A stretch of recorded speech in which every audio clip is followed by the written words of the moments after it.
Dear friends, 2021 ജനുവരിയിൽ ഞാൻ നട്ട മിയാവാക്കി ഫ്രൂട്ട് ഗാർഡനിലെ വിയറ്റ്നാം ഏർലി ജാക്ക് ഫ്രൂട്ട് 1.5 വർഷത്തിന് ശേഷം പൂക്കൾ വന്ന് കൊതിപ്പിച്ചുകൊണ്ടേയിരുന്നു.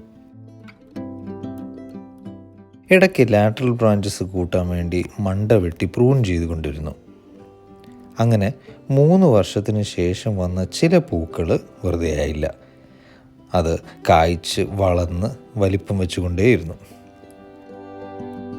ചിലത് പൊഴിഞ്ഞു പോയെങ്കിലും 2 എണ്ണം എല്ലാ പ്രതിബന്ധങ്ങളും അതിജീവിച്ച് വലിപ്പം വെച്ചു. ഇടയ്ക്ക് കൈവച്ച് അതിനെ താരാട്ടുപാടി തഴുകുന്നതിന് പുറമെ വലിപ്പവും അസസ് ചെയ്തു വന്നു.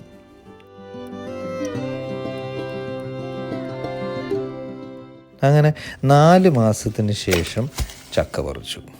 ഏതാണ്ട് 6 കിലോയ്ക്ക് അടുത്ത് വരുന്ന ചക്കകൾ പറിച്ച് പഴുത്തു.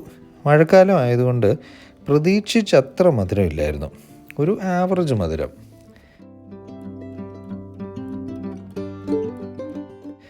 നല്ല ക്രഞ്ചി ആൻഡ് ക്രിസ്പി ആയിട്ടുള്ള ചുളകളായിരുന്നു.